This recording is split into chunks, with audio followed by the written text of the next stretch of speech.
Okay, welcome to the podcast called What's Happening. I am excited to be working on this podcast featuring Rabbi Jacobson. The goal of this podcast is summed up in its name, What's Happening. What's happening refers to what's happening to us, to the world around us, to everything that we're going through outside and also within. There has to be a better way to live. There has to be a way where we can live without all the pressures and without the stresses of the day to day. And that's when we turn to the Torah. That's when we turn to Judaism to look for the answers. And I'm really thrilled that Rabbi Jacobson will be available every week to answer your questions and to show us the higher way to live, the way to live that is above this daily grind that we find ourselves in. So this is a podcast for all of us, for myself, for all of you, for all of us to find the answers that we seek, to look into what Judaism has to offer that can give us a better way to live. So please send in your questions, and Rabbi Jacobson will be answering the questions every single week, and hopefully will shed a light onto how it is that we're meant to be in this world in 2025, and how it is that we're meant to be connected to our Creator and to be the best version of ourselves. It's very exciting. We're starting something very special. I'm very excited about it because of the promise and the opportunity of what this will, with the help of Hashem, be. I have the great honor and the great privilege to be a rabbi in our community, answering questions, having discussions with very many people. And I have the great honor and opportunity and the privilege that I was brought up with Yiddishkeit, with Torah, with a solid connection with Hashem, as is explained and illuminated by the teachings of the Rebbe. I'm not claiming to be perfect in any which way, but I love Yiddishkeit. I love the message of Judaism, and I think that the more people that embrace the message of Torah and the way the Rebbe teaches Yiddishkeit, the better the world will be, the more healthy the world would be, the more healthy people would be, the more happy people would be. Relationships would be so much more fulfilling and exciting and beneficial and full of blessing. Relationships between spouses, relationships between parents and children, between siblings, between friends, community members, and just plain strangers. And I think that when we have but we live in times of anxiety. People are nervous. People are pinned against each other. Different opinions throw people against each other in very extreme ways, in very hurtful ways. And life is stressful as it is. With the anxieties of different people's experiences, it just becomes more magnified. With the anxieties of what's going on in our Holy Land, with what's going on in politics, with what's going on in many different areas of life. Things are moving at such high speeds, and it has an effect on people. It has an effect on people's patience. It has an effect on people's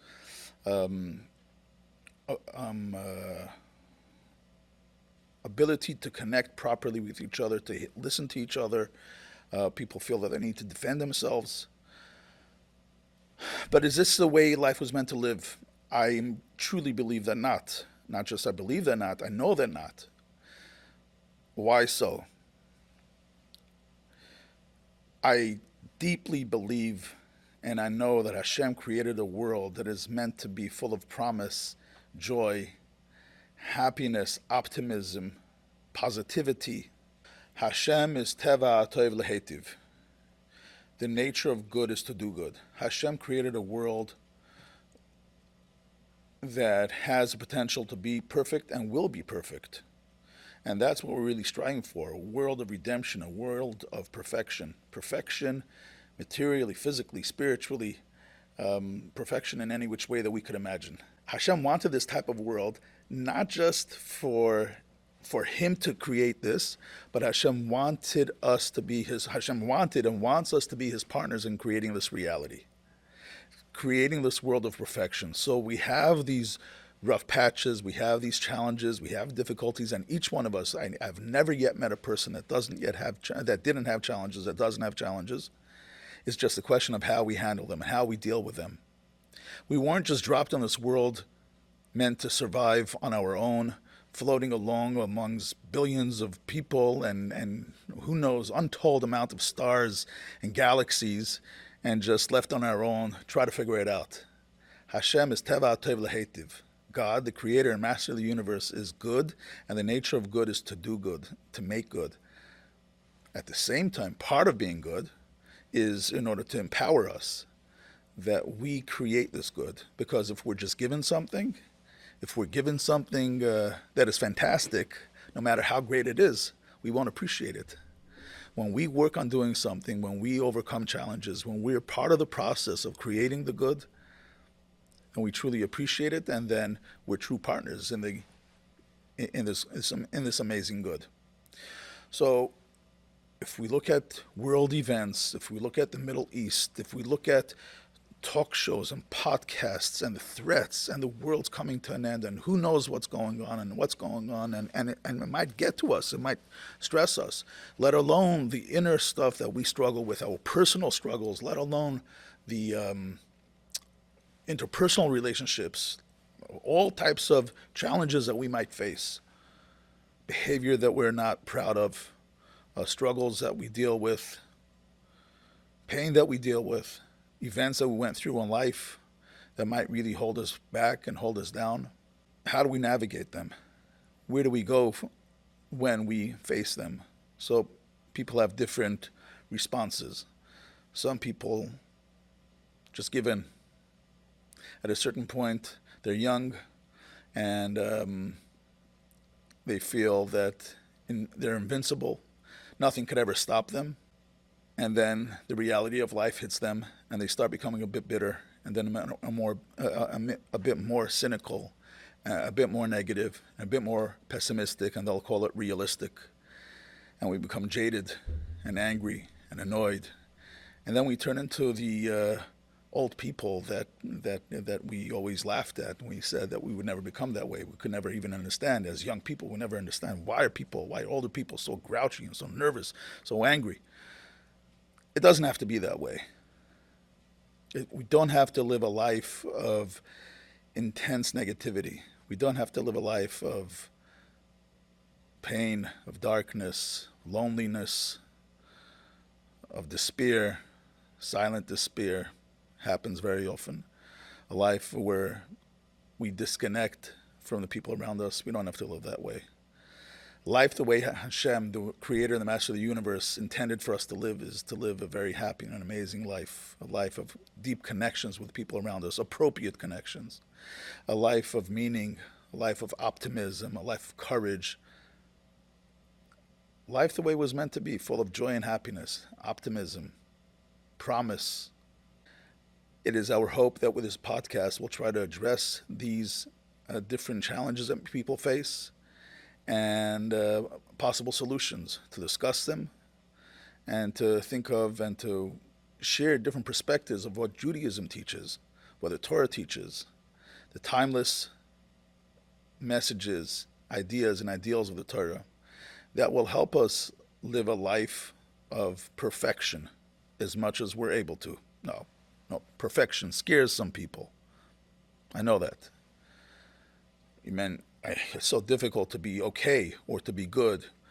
Also perfect, that seems to be an impossible task, or an impossible, we shouldn't even strive for that because we're just setting ourselves up for failure. So I know maybe shouldn't use the word perfect, but we're able to live a very, very good life.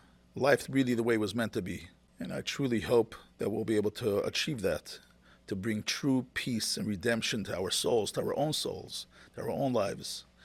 And through empowering and bringing peace and redemption to our own lives, we're able to bring it, to extend it to our family members. Just imagine that moment of walking into your home and turning an environment that might be a bit stressful, with turmoil, with chaos, with pain, and turning it into a moment of peace, turning it into an environment of redemption. It's amazing. Imagine the ability of bringing redemption to your own self, to your own thoughts, to your own soul, to your own heart, to your own emotions. That's amazing. That's really Judaism the way it was meant to be. That's what Yiddishkeit, Judaism, has been trying to share with us. That's what Torah has been telling us. That's what Rebbe is trying to do. The opportunity of bringing a moment of redemption and another moment of redemption really has a trickle effect or a butterfly effect that reaches very far. And these small little redemptions definitely will bring us to the ultimate redemption that we look forward to. So it's healing, it's redemption, it's optimism, it's perfection, the way it was meant to be. Human-made perfection. Now there's God perfection, and then there's our perfection that comes after trial and error and mistakes. Actually, the time of year that we're in now, the month of Elul, is perfect for that. God gave us this perfect gift, which really makes no sense. This gift of asking for forgiveness. How does it make any sense that the person that did something wrong and maybe broke a promise, severed a relationship, made mistakes that are irreparable? How do you have the opportunity to go back on that? How do you have the opportunity to reverse that? Saying I'm sorry is nice, but does that really make a difference? Does that really change things? Judaism is emphatic that in fact it does. Judaism emphasizes this point and stresses this point. This is one of the greatest gifts that Hashem gave us, the gift of forgiveness, the ability of asking for forgiveness and achieving forgiveness. It is our hope, and it is my hope, to go on this journey of this podcast that, please God, will be weekly, to address different topics and issues that might be getting in our way of achieving redemption, whether it's personal, communal, philosophical, emotional, so that we bring more goodness and more peace in this world, and ultimately the ultimate and perfect world that we look forward to, the time of Mashiach. Thank you.